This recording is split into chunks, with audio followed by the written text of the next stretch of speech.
friends, I'm Valeria with Chasing Paper. Welcome back to my channel. Today I'm going to share a new and unique way of binding our junk journals. I came up with this while playing with papers the other day, and I think you're really going to love it as much as I do. So we are not going to use any stitching or staples or paper fasteners. This is solely based on paper hinge binding technique, which is an old technique, and it used to be used for like old children's project and children crafts. Well, I took it to the next level, and I love this binding type so much because, first of all, your journals really come together really quickly. You don't have to mess with any needles. This is perfect for the beginners or for the advanced junk journalers. You get a beautiful exposed spine with paper hinges, and you can make these little journals up really quickly, which is perfect because the holidays are coming. They make great little stocking stuffers, and you can give them as gifts to your friends and family, or just make a bunch for yourself. You can choose a different theme.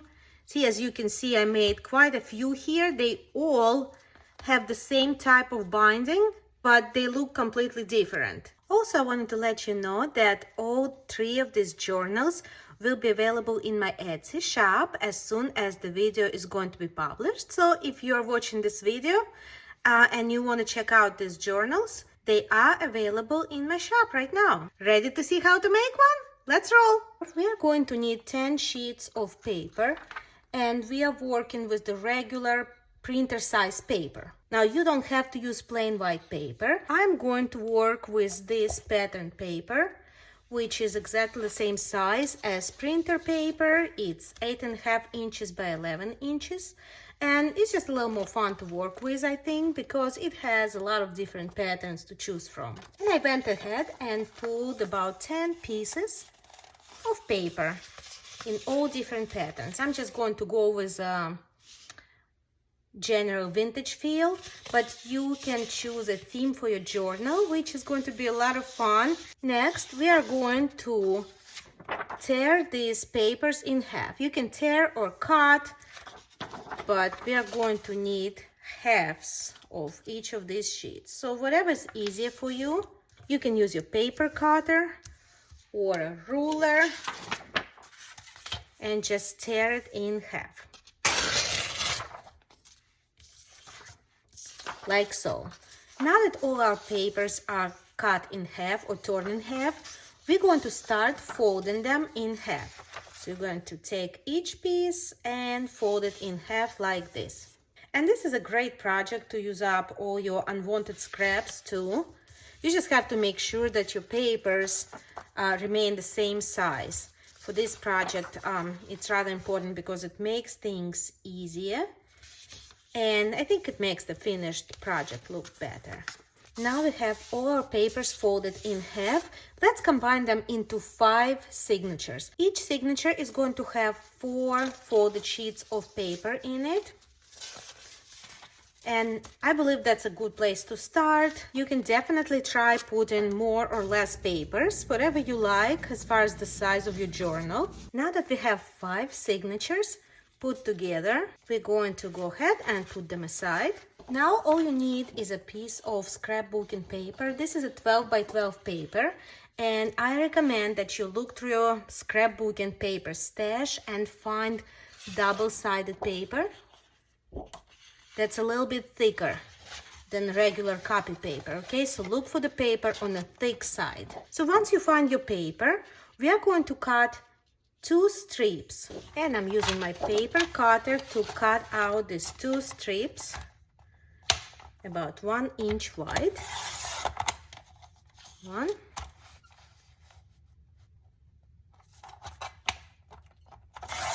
2. Now we are going to put these 2 strips together, one on top of another one with the same pattern facing us, and we are going to clip the ends with a clip binder to hold it together.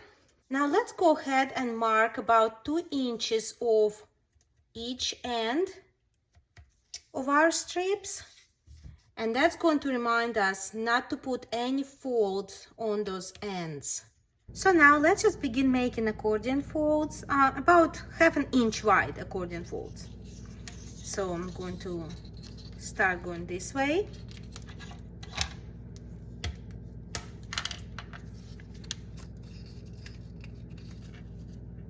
Aiming for that 1/2 inch.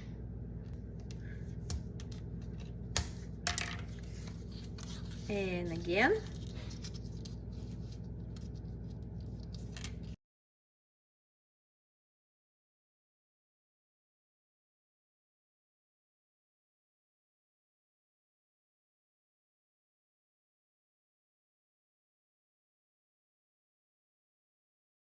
Try to match up your creases. Each crease has to match the previous creases. The neater you do this, the better your journal will look.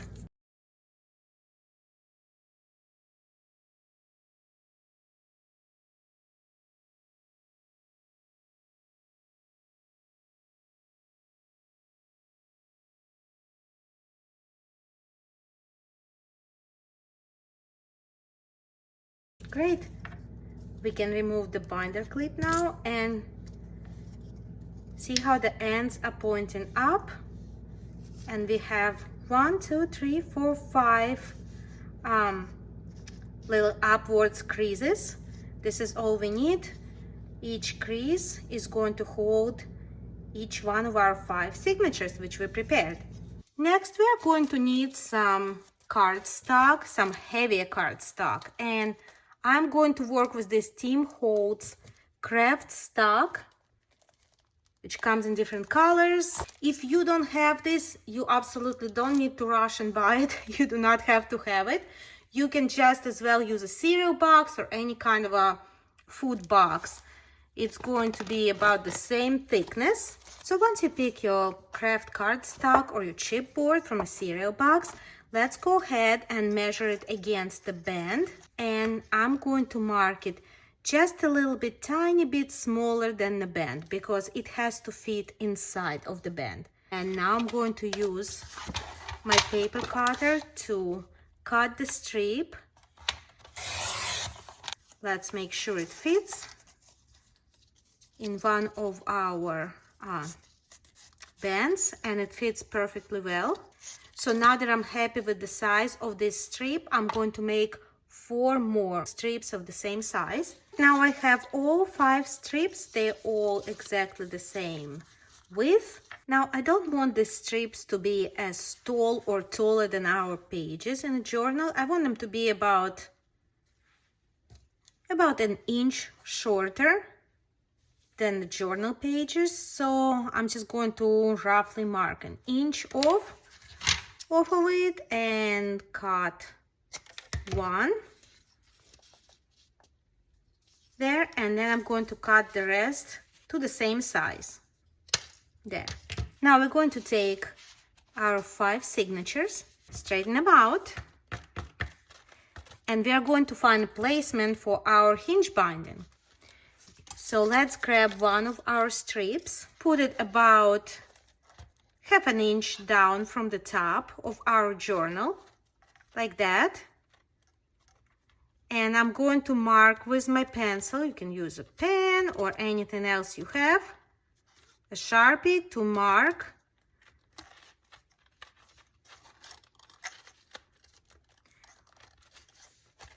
right on the creases of your pages, to mark where our hinge is going to go. Can you see the marks? Now I'm going to do the same thing at the bottom of the journal. There, so now we have both hinges marked on the spines of our signatures. Now let's start with the first signature. And what we are going to do is we are going to open it exactly in the middle. Now you can use your clip binder here again. And I'm going to put it flat on my cutting mat. And I'm going to use my crafter's knife and a metal ruler, and I'm going to put slits in between my pencil marks. So for the top and bottom, exactly on the spine. Be careful not to go past your marks. So here's my first hinge, and here's my second hinge. Go slow, and make sure you cut in through all your 4 pages. And let's flip it over and see to make sure all the pages are cut. And now we're going to repeat this process with other 4 signatures. Great, now that all our 5 signatures have the cuts on the spine to fit both of our hinges, let's go ahead and assemble our booklet. We are going to place them with the tails sticking up, and we are going to work with 1 signature at a time. We're going to start with the first signature. Open it up like this to the center. Find your first bend on your top hinge and just put it through the first slot like that. So we have the little tail sticking out, and this little bended part is in the first slot. Now let's do the same thing with the second strip. We are going to put this first bend through the second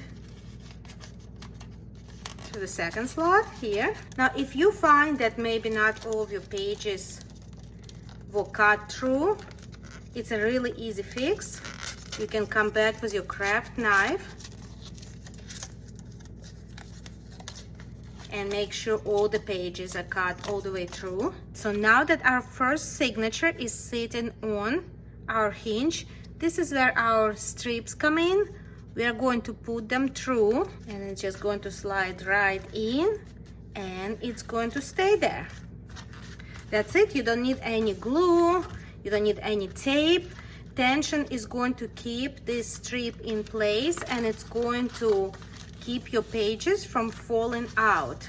And this is all, folks. We have all our 5 signatures put on their hinges, and they are all fit nicely and securely in place. And this is what our binding or spine looks like right now. See that? There is no wiggle room here. It's nice and tight. It's perfect. So this is our front, and this is our back. And so all we have to do now is add a cover. I'm going to use my leftover cereal box to make a cover. This is a perfect thickness. So we're going to need a front and back covers. And I'm not going to take any formal measurements. You know me, I do not like to measure. I'm just going to mark with my pencil a size that is slightly bigger than our pages, and I'm going to cut 2 rectangles, so for the front and back, in exactly the same size. So again, just measuring it out, or rather eyeballing it, putting little marks with my pencil, and now I'm going to use my paper cutter to cut to size. Now that we have 2 rectangles cut to size, they're exactly the same size, they're just a little bit bigger than our pages. Technically, you could be done at this point. You could just glue these flaps over your chipboard cover on the front and back, and you could be done. But I want to pretty this journal up, so I want to cover my front and back covers in like some pattern paper. So of course you can use a book page, or you can use scrapbooking paper, or you can even collage it, anything you like. I am going to use this scrapbooking paper since we sort of kept our journal palette very neutral. So I'm going to go with this light pink lace pattern scrapbooking paper for the outside of our cover. And I'm going to use this lace paper to go on the inside of our covers. So what I'm actually going to begin with is I'm going to do the inner part of our cover first. I'm going to just sort of plop it down and cut with a small little margin of about 1/2 inch on all sides. And now I'm going to apply Scotch Create glue stick directly on my chipboard. You can use any glue stick or Fabrifix glue here. All right, the glue is applied. I am putting it down. Gotta make sure we don't have any air bubbles. Now I'm going to cut out like a little divots here on the corners. And I'm going to add some glue on all these flaps. And I'm gluing the flaps down.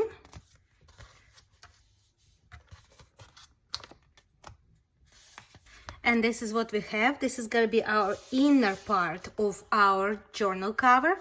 I'm going to do the same thing for the back cover now. Now that both of our covers are covered with pattern paper on the inside, I went ahead and I added some Distress Oxide all around the edge, and I used Distress Oxide in Vintage Photo color to just sort of make it look older and edged.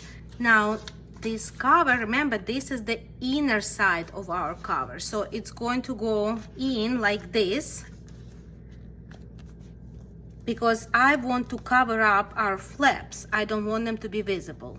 Now you can have your flaps visible, it's gonna look cute too, but that's not the look I'm going with for this particular journal.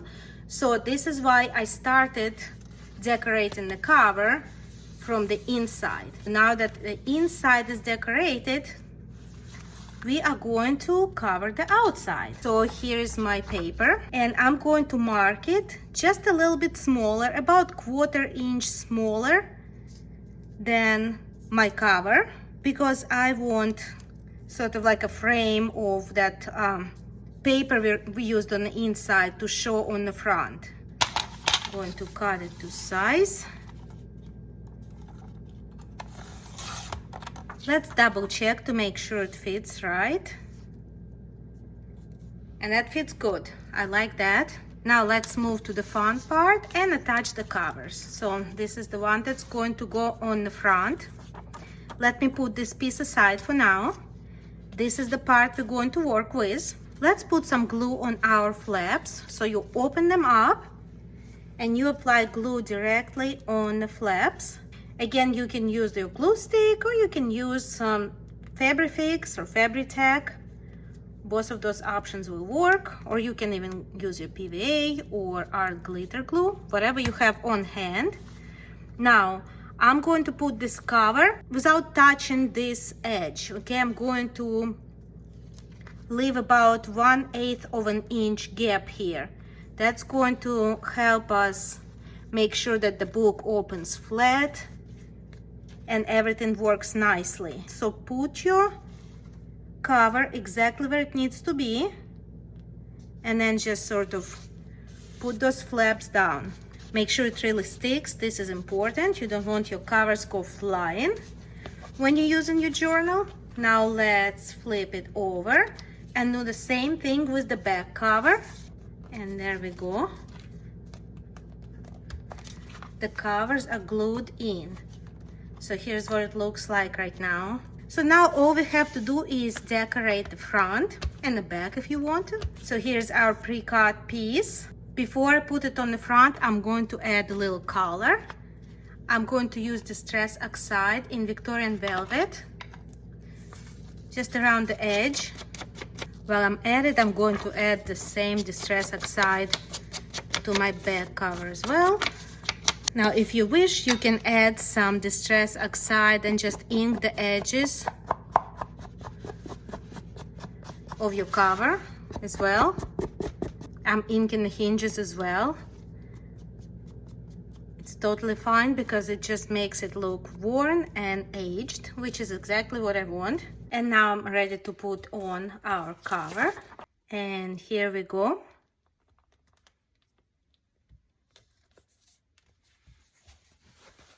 Right in the center. And now let's cover the back as well. Here's our back. Right, now that the front and back is covered, let's go ahead and decorate the front just a bit. So I decided to go with this image of a girl with some doves. I think it's really sweet and the colors are sort of neutral. To make it pop, I think I'm going to line this image with some of this textured maroon color paper.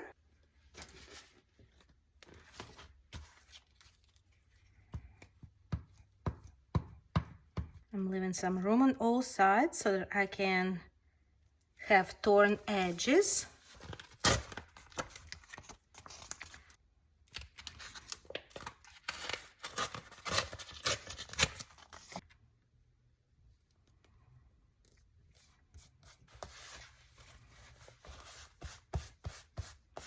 Let's go ahead and add a pocket. I'm going to use this antique soap label, and I'm going to use my art glitter glue just to put it around the edge. There we are. Here's our little pocket on the front, and we can go ahead and add a couple of fun ephemera pieces in there. Now, one of the best things about these journals is the fact that you can take out pages and then add pages, because it's really easy to slide this little divider in and out. If you are not fond of the way this little centerpiece looks, it's really easy to cover it up. Let me show you how. Okay, this is just one of the ways you can cover it up. So I'm going to take some scrapbooking paper. Yes, it's the same paper we used before. And I'm going to fold it just a little bit narrower than my pages. There. I'm going to cut it to this size. And I want it to be just a little bit shorter than my pages in the journal. So I'm going to cut the top off. Now I'm going to use my hole punch to punch a small hole in the center here on top. Now I'm going to add just a little bit glue just along the edge here on both sides. Not a whole lot, just a little bit, just a small strip. And now I'm gonna put this soon-to-be pocket right here, right on my hinge. I'm gonna add a little glue on the bottom as well. This is art glitter glue, but you could use your glue stick, doesn't matter. There. We're closing up our pocket. I can go ahead and put something in the pocket now, like this cute little vintage postcard. There. And there is one more thing I like to do with this hinge binding is I like to snip little corners right here, just to make it look more appealing. So just snipping off the corners on my strip. I don't know, I just like the look a little better, but it's completely up to you.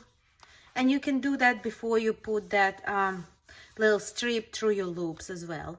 Whatever makes it easier for you. So there we go, friends. Here's our journal. We made our binding without any stitching. I think it looks great. It's a new and different approach to binding your journal. Let me know in the comment section if you think you're going to give it a try. I think it's a fun and easy project, and I think you will really enjoy the process. So if you like this project, please make sure to give my video a like, and please make sure to subscribe to my channel, Chasing Paper. And also please be sure to share this video with your crafty friends, because I'm sure they will love and appreciate this new unique idea to try for themselves. Thank you for watching, and I'll see you next time.